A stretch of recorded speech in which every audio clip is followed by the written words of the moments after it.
LPU ప్లేస్మెంట్ల రికార్డులు సృష్టిస్తోంది. Final year student 2.5 కోట్ల ప్యాకేజ్ పొందుతున్నారు. 1700 మందికి పైగా ఎల్పీయూ స్టూడెంట్స్ 10 లక్షల నుంచి 2.5 కోట్ల ప్యాకేజెస్ పొందారు. విద్యా విప్లవం ప్రారంభమైంది లవ్లీ ప్రొఫెషనల్ యూనివర్సిటీలో. ఆశించిన పదవి రాకపోతే నాయకులు చేసే అసంతృప్తి గోల ఆకాశమే హద్దుగా ఉంటుంది. అందులోనూ కాంగ్రెస్ నేతలైతే ఊరు వాడ ఏకం చేసి తమ ఆగ్రహావేశాలను వెలగక్కుతూ ఉంటారు. అలాంటి కాంగ్రెస్లో ఓ విచిత్ర పరిణామం చర్చనీయాంశంగా మారింది. మంత్రి పదవులు ఆశించి భంగపడిన పలువురు తెలంగాణ కాంగ్రెస్ ఎమ్మెల్యేలు ప్రస్తుతం కిక్కురుమనట్లేదు. దాంతో అసలు అది కాంగ్రెస్ పార్టీయేనా లేక పేరేమైనా మార్చారా అని తెలంగాణ రాజకీయ వర్గాల్లో చర్చ జరుగుతుంది. ఎంతో కాలంగా తమను మంత్రి పదవి ఖాయం అనుకున్న నేతల మౌనం వెనుక మీనాక్షి మాత్రమే ఉందా? సీఎం, పీసీసీ చీఫ్ ముందస్తు చర్యలు ఫలితమిచ్చాయా? తెలంగాణ మంత్రివర్గ విస్తరణకు ముందు తరువాత ఏం జరిగింది? కాంగ్రెస్ పార్టీలో స్వేచ్ఛ, ప్రజాస్వామ్య విధానాలు ఎక్కువ అని ఎప్పటి నుంచో ఆ పార్టీకి ఉన్న పేరు. ఆ పార్టీలో ఎవరు ఏదైనా ఎప్పుడైనా ఎలాగైనా మాట్లాడవచ్చు, ఎవరినైనా విమర్శించవచ్చు అని అంటుంటారు. అందుకే అందరూ ఇష్టారీతిలో మాట్లాడుతుంటారని గతంలో అనేక సందర్భాల్లో నిరూపితమైంది. గత అనుభవాలను దృష్టిలో పెట్టుకుని మంత్రివర్గ విస్తరణ తర్వాత పదవులు రాని నేతలు ఊరు వాడ ఏకం చేసి తమ అసంతృప్తిని వెళ్లగక్కుతారని అందరూ భావించారు. అయితే అందరి అంచనాలను తలకిందులు చేస్తూ కేబినెట్ విస్తరణ తర్వాత ఎలాంటి గొడవ లేకుండా యథావిధిగా కాంగ్రెస్ కార్యకలాపాలు కొనసాగుతున్నాయి. కేబినెట్ విస్తరణ తరువాత గతానికంటే భిన్నంగా పార్టీ నేతలు వ్యవహరించడం రాజకీయ పరిశీలకులను సైతం ఆశ్చర్యానికి గురిచేస్తోంది. డజనుకు పైగా కాంగ్రెస్ నాయకులు మంత్రి పదవులను ఆశించిన సంగతి తెలిసిందే. గల్లీ నుంచి ఢిల్లీ దాకా ఎవరి ప్రయత్నాలు వారు చేశారు. కానీ ప్రస్తుతానికి మంత్రులుగా అవకాశం వచ్చింది 3 నేతలకు మాత్రమే. అందులోనూ పార్టీ సీనియర్ నేతలను కాదని మొదటిసారి ఎమ్మెల్యే అయిన వారిని మంత్రివర్గంలోకి తీసుకున్నా సరే ఒక్క సీనియర్ నేత కూడా కిక్కురుమనడం లేదు, ఎలాంటి ఆందోళన చేపట్టలేదు. దీంతో ఇదంతా చూసిన వారు అసలు ఇది కాంగ్రెస్ పార్టీయేనా అని అనుమానిస్తున్నారట. మంత్రివర్గ విస్తరణ తరువాత సంభవించే పరిస్థితులను హ్యాండిల్ చేయడానికి వీలుగా ముఖ్యమంత్రి Revanth Reddy, incharge Meenakshi Natarajan, PCC chief Mahesh Kumar Goud ముగ్గురు కలిసి తగిన జాగ్రత్తలు తీసుకున్నారని గాంధీ భవన్లో చర్చ జరుగుతోంది.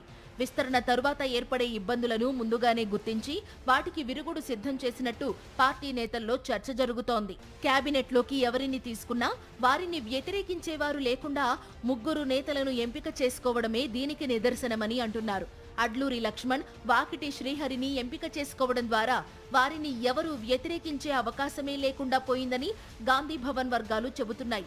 ఇక మాల సామాజిక వర్గ నేత గడ్డం వివేక్ విషయాన్ని తీసుకుంటే ఆయనకు మంత్రి పదవిని ఇస్తారనే వార్తలు రాగానే మాదిగ సామాజిక వర్గ ఎమ్మెల్యేలు మాత్రమే వ్యతిరేకించారు.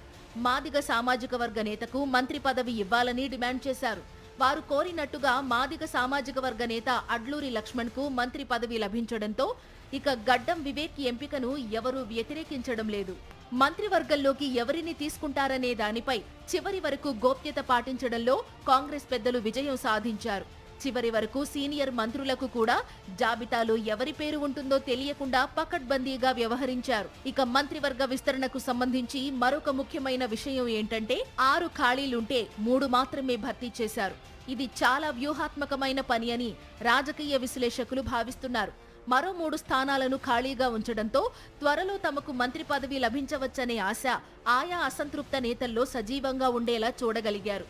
ఆ ఆశ కారణంగా మంత్రి పదవి ఆశించి భంగపడ్డ నేతలు కక్కలేక మింగలేక అన్నట్టుగా సైలెంట్ గా ఉన్నారని విశ్లేషిస్తున్నారు. మంత్రి పదవి వస్తుందేమోనని ఎప్పటి నుంచో ఆశిస్తూ వచ్చిన నేతలను బుజ్జగించడానికి తెలంగాణ కాంగ్రెస్ ఇన్ఛార్జ్ మీనాక్షి నటరాజన్, తెలంగాణ కాంగ్రెస్ అధ్యక్షుడు మహేష్ కుమార్ గౌడ్ కలిసి చేపట్టిన చర్యలు సఫలమయ్యాయి. ఓవైపు రాజ్భవన్లో మంత్రులు ప్రమాణ స్వీకారం చేస్తుండగానే ఈ 2 నేతలు అసంతృప్తి నేతలను కలిసి తమ వాదనను వినిపించారు. మంత్రి పదవిని ఆశించిన సుదర్శన్ రెడ్డి, ప్రేమ్ సాగర్ రావు, రాజగోపాల్ రెడ్డి, మల్రెడ్డి రంగారెడ్డి ఇళ్లకు వెళ్లి అసంతృప్తిని బాహాటంగా వ్యక్తం చేయవద్దని, రాజీనామా బాట పడితే అది మీకే నష్టమని వారించారు. మరో 3 స్థానాలు మిగిలిపోయి ఉన్నాయి కాబట్టి వాటిని భర్తీ చేస్తామని, అంతేకాదు కేబినెట్ హోదాతో కూడిన పలు పదవులున్నాయని చెప్పారట. అనవసరంగా ఆవేశపడి అనుచరులను రెచ్చగొట్టి ఆందోళనలు చేయించవద్దని నచ్చజెప్పారట. దాంతో గతానికి భిన్నంగా కాంగ్రెస్లో మంత్రివర్గ విస్తరణ కార్యక్రమం ప్రశాంతంగా కొనసాగిందని గాంధీ భవన్ వర్గాలు అభిప్రాయపడుతున్నాయి. చిన్న చిన్న అంశాలకే కలహించుకునే కాంగ్రెస్లో మంత్రివర్గ విస్తరణ లాంటి పెద్ద అంశాన్ని సజావుగా జరపడంలో తెలంగాణ కాంగ్రెస్ విజయవంతమైందనే చెప్పవచ్చు. ఇది కాంగ్రెస్ పార్టీలో వచ్చిన మార్పుకు సంకేతమని అంటున్నారు. తెలంగాణ కాంగ్రెస్ ఇన్ఛార్జ్ మీనాక్షి నటరాజన్ మంత్రం పనిచేస్తోందని చెప్పుకుంటున్నారు.